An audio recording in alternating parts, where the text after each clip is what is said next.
Well, hello, good morning, welcome back. I'm Claire, this is Purple Poppy. Now, before we get started today, there's two things that I'd like to comment on. First of all is how amazing you all are. Thank you so much for your support, for all your kind comments, and wow, so many new subscribers. Welcome, great to have you aboard. Let's hope you enjoy the journey. And I suppose the second thing that I need to address is it's Saturday morning. Hubby's doing some DIY and Boo is charging around. So if you get background barking, I apologise. So I'm here today to do technically two things. I'm going to start on week 2 of our 52 weeks of journal making. For those of you that have been following that, well, we've only just started, haven't we, week 2, but those of you that want to join in with that, we'll be addressing that. And what I'm going to be doing for the next part of that is book page patchwork. So as you can see here, I've got 1, 2, 3, 4, 5, 6 different types of book page. And I've made them, it's not majorly obvious because they're all book page, but I've made them into patchwork pieces to fill up our page. And we can then go forward, obviously, and decorate on top. It's just another background and another way of using up your book pages. So before I get really started, I keep saying that, I do apologise. I just wanted to show you the piece that I did without you, which was this last page of week 1. And all that I did here was I decoupaged a napkin. I was lucky enough to find these beautiful napkins. If you're in the UK, these come from Sainsbury's. 20 in the pack. I think they were about £1.50, something like that. But they are absolutely beautiful.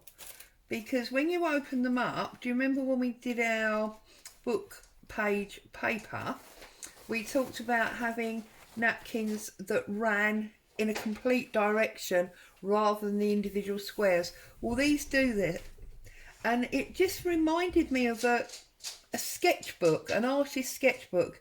They've done these nature floral drawings. Some of them have been coloured in, some of them haven't. And I just thought it was absolutely gorgeous. So if you're in the UK, you want to get hold of some of them. They come from Sainsbury's. And it's obviously a bit of a set because they also had this one, which is just the butterflies and ladybirds, etc. Now this one is not quite the same. This one doesn't run all in the same direction. This is those repeat squares. But you have got the 9 individual elements on each section, so that's introduced those to you. Okay, so I just literally opened it out and put it onto the page, and I just think it's beautiful. And I chose this section because obviously the pinks and the peachy pink picks up the pink from that side. Okay, so we're going to turn over. I'm not going to decorate this page because I'm thinking I want that for heavy writing. I figured you could write on top of this one because there's a lot of blank space, but I might want that for writing. So I'm going to work on this page here. So I'm going to pull it out, get rid of that. And what I have got that I'm going to be using is, leave that up there so you can see what we're doing. I have got 1, 2, 3, that's obviously a torn one, 4, 5 different book pages. You can obviously make this out of your scraps if you want to. There's no need to start new pages, okay? If you don't have a good varied amount of different book pages, you could use just sort of 2 or 3 and make sure that the writing goes at different angles. So the first thing I'm going to do is, actually let's use our decal edge. The first thing I'm going to do is I'm going to take off the excess white from the top here. And I suppose this whole patchwork idea comes from my days of doing fabric patchwork. I used to make a lot of quilts and things. Now, the easiest way to do this is to take your piece of paper, lay it on your page, take your ruler and tear the section. Okay, don't worry too much about that piece because we're going to be overlaying anyway. And tear the piece, okay? And then glue it down. So trusty Pritt stick, okay? You can see from the brown lines I've already started to be naughty and use this white out wallpaper so you can see properly as a gluing and inking page. So just line it up where you want it and press it down, okay? Then I'm going to take my next page and I'm going to use this one that's a bit more sort of orangey or creamy. I'm going to line up the sides, so get rid of the excess. I'm then going to simply line that up. No, take that end bit off, sorry. Okay. Line that up with this edge here, okay, and the top of your page, and decide where you want it. So I'm going to go less of an angle than this side, okay, and I'm just going to tear it off like so.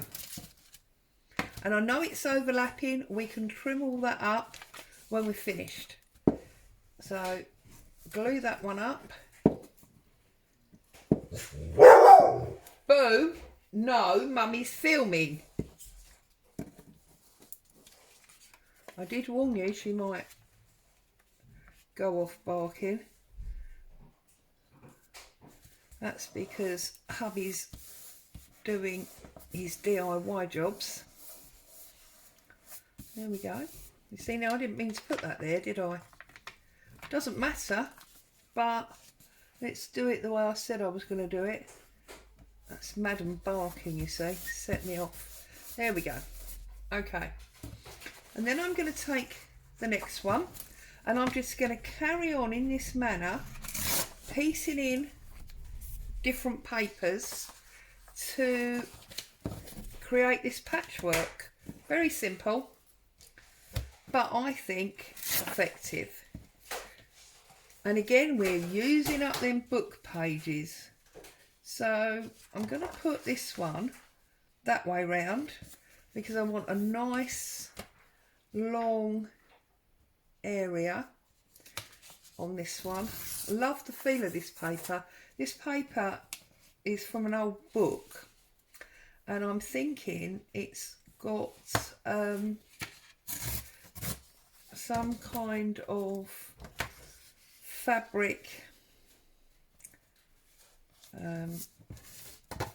in it because it just feels more like fabric than paper. It's beautiful, and I do know that years ago they did used to use old rags in paper making. So just glue this one, but then I don't think it, well, I know the book's not that old because obviously I've got the actual book and the fly page with the date on it. So I'm just going to line that up, push that down. Now that was our excess piece.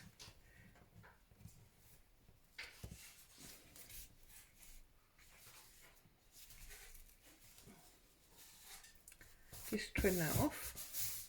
Okay, and can you see already we're getting this lovely patchwork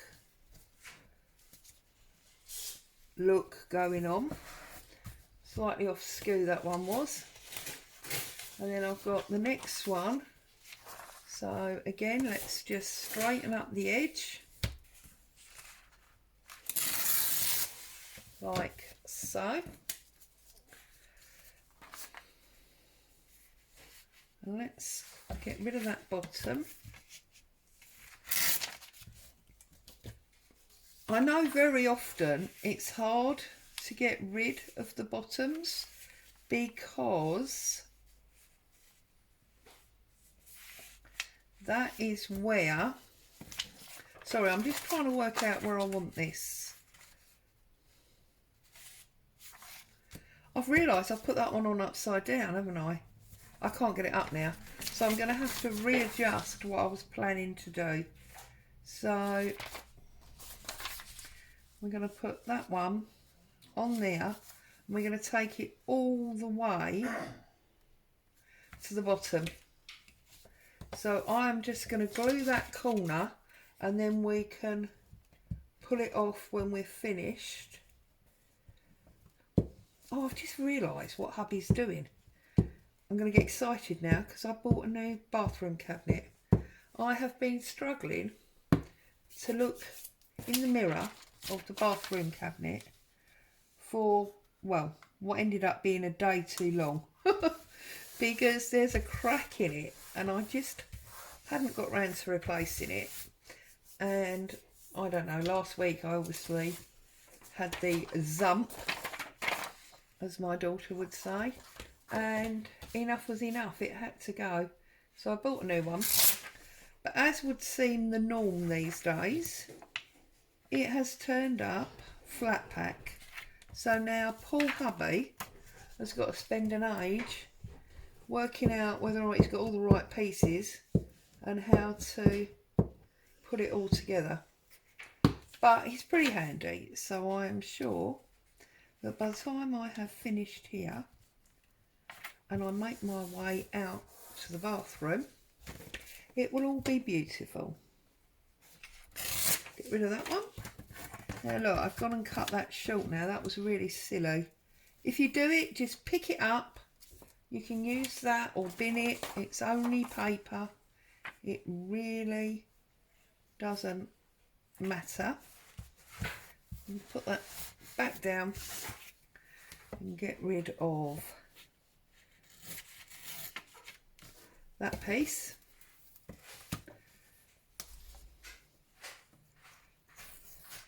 There we go. So a little bit, I want to get that off, that white, well not white is it, it's cream, but that excess paper.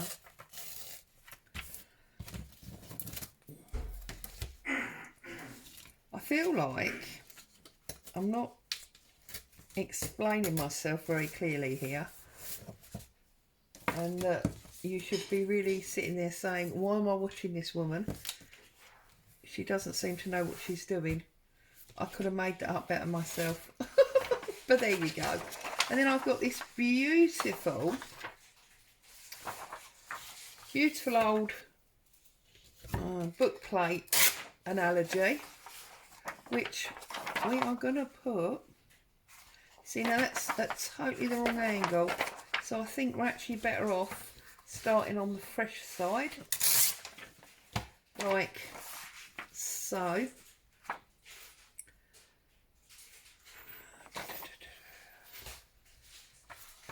I can use those dark borders for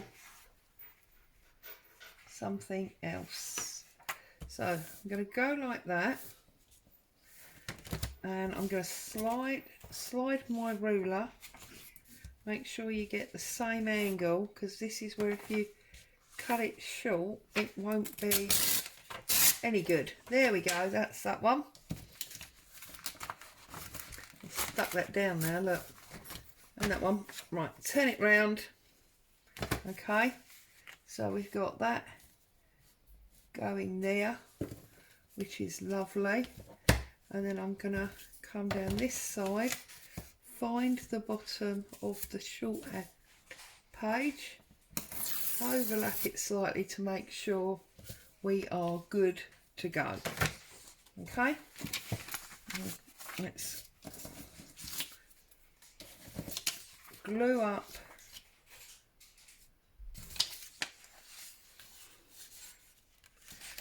this one. Sorry, I lost my train of thought there for a minute, didn't I? So let's bring this down. Let's line that up. Make sure we have got no gaps now, because this is our very last piece. And I'm going to cheekily make sure before I press. Lovely. Okay, so now we can turn it over and we can get rid of all the excess. Now I did, when I did the prototype, actually draw a pattern on the background page. So I did lines and I cut the paper and filled them in, but I've decided that this is actually a far easier way to do it. If you would rather draw your pattern and cut your pieces to go to your pattern, then obviously that's absolutely fine. You must do it the way that you're comfortable doing it. I've only come along to share the idea, show you my process. Obviously where you go from there is entirely up to you. And then I'm just going to grab the scissors, and those pieces that I think are too small to get with my tear ruler, I'm just going to trim with my scissors. Those of you that are new are yet to learn that me and scissors are not the best of friends. I struggle like Billy-O to cut in a straight line, and everything always ends up wonky. And I decided a long time ago, well, no, fair enough time ago, when I started doing journaling, that if you can't get it, if I couldn't get it dead straight and precise, then I wasn't going to do it straight. So I was going to deliberately do it on the angle or with a tear ruler, and that's why you see me work the way I work. Okay, so we've got our background of our book page patchwork. I'm now going to take some of my trusty cotton. You know I love this stuff. There's not much I do that doesn't have a piece of this in, large or small. I'm going to create myself, so I only want it in the middle, so I'm going to create myself a tear point. Obviously straighten it back out, get rid of any obvious threads, and then what I want to do is I want it quite small, because I want to make this page into a bit like a specimen presentation. So what I'm doing is I'm going to put this on there like that. Yep. And you will notice also that all of my tea and coffee dyed cotton is often very screwed up. You obviously don't need to do that. You can iron it out flat. For me personally, I like the creases. I believe it adds to the age of the thing, or the implied age. Also, to be honest with you, no girl's got enough hours in the day to worry about ironing fabric that she's then going to stick into a book. Hubby will gladly tell you that I rarely find the time to iron his shirts, let alone bits of fabric. However, I do iron my coffee dyed paper, which he finds hysterical, but there you go. Okay, so now we can semi-see through that, which I love. If you wanted to completely see through, then obviously instead of the cotton you could use some vellum. And then I have this sheet of butterflies, okay? Now, to save you the time of watching me fussy cut, because let's be honest, it's not rocket science, we all know how to do it, I have cut out 3 little butterflies. I'm going to ink up the edges. They're beautifully coloured. They don't really need the inking. I'm doing it just to cover up any tiny white areas that I may not have caught 100%. I'm going to put him there. Oh, I don't know why I turned it over. That was a bit dumb. And then I'm going to put him there. And then I'm going to put the third one obviously at the bottom. Right. So, that one goes at the bottom like that. Now, obviously, you could smooth that one over there. You could stamp all over this. You could use some gesso and paint on it. You don't have to do what I'm doing. You could maybe just use one large butterfly or a clock face or whatever. Try and make sure that's central. Whatever goes with your mood, then obviously that's what you can do. Now, somebody did ask a question about this 52-week journaling with regard to what digis and the like that I would be using. I can't answer that at the moment because this is not, other than the 52 weeks, this is not a set project. This is a project that I am working on, and I'm working on it on the basis of the current mood that I'm in, any experiences that I may have had that week, this week, because this is not a 52 week as in a diary. It's just, you know, let's do a page a week or a series of pages a week so that we, I'm just looking for a scrap of coffee dyed paper so that we can,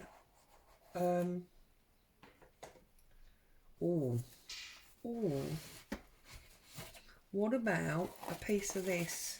This is my handmade paper. This will work nicely in there. Just so that we can, as it were, work without pressure to create something. And I think sometimes when you create a journal, if you work on it fairly quickly, you tend to use things that go with your mood at that time, and it's not necessarily your full creativity. Whereas I think by spanning it over time, things change, your mood changes, ideas that you've gained change because there's been a bigger time scale for these things to happen. And then because of that, obviously you create in a slightly different style or whatever. So that's where I'm going with this. Okay. Now, I was going to use this stamp, but it won't stamp very well on that textured paper. So I still need a bit of coffee dye paper. So let's have a little look. Now, this is obviously music sheet, and I obviously don't want to use music sheet, but it has got quite a nice wide border. So I'm going to use that. And remember that, you know, when you've got wide borders that you're going to be cutting off, that would either go into your tiny scrap box. Is that going to be big enough? I think that's big enough. Into your tiny scrap box, or indeed into the bin. Think about using them for things like this. Now, I often put Pritt Stick on my stamping block because most of my stamps have been very badly cared for and therefore have lost their back stick. So that's how I deal with that. I'm going to use this side. I'm using Archival Jet Black. Going to stamp it, test it, ink it again, and then I'm going to, sorry if you can see my head, put that on there. Now it has gone slightly off the edge, so I'm going to try again next door. I'm going to put it closer to me so I can see exactly what I'm doing. I think it's marginally too narrow, but I'm going to try one last time. There we go. Okay, cover my ink up, and then let's get this tear ruler. I'm going to use this one. I think this is the nicest of the three.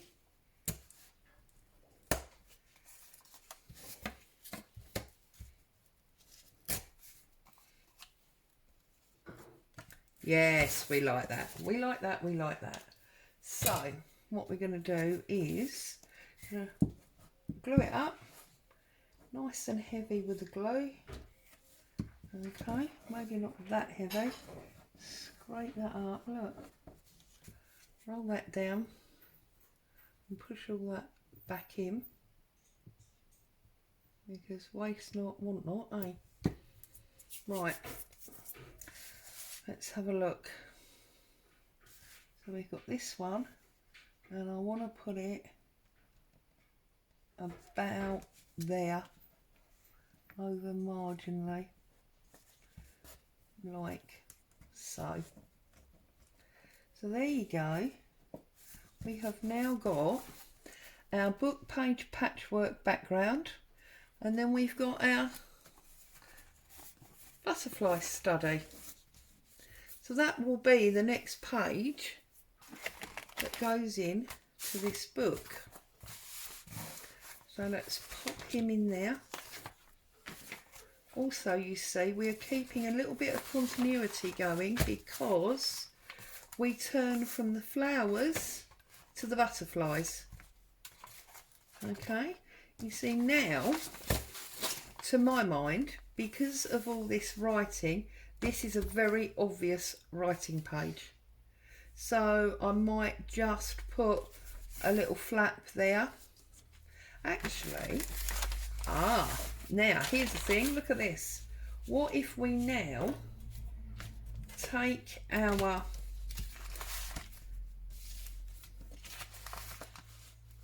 book page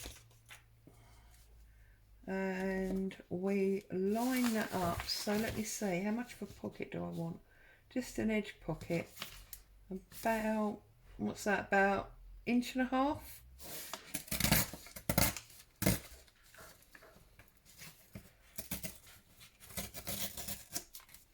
There we go. And I'm going to use that as a pocket, and we can maybe tuck in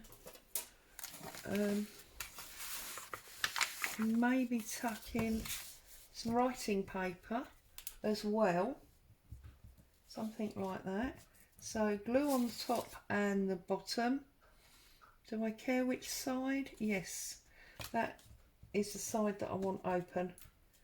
So just glue that down there, and you see, this is what I mean about inspiration just coming to you while you're working. A couple of people have said to me, you know, they get out a pile of stuff, stare at an empty page, can't get any inspiration, and just end up sort of doing nothing and putting it away again. Well, for me, the answer is don't think about it.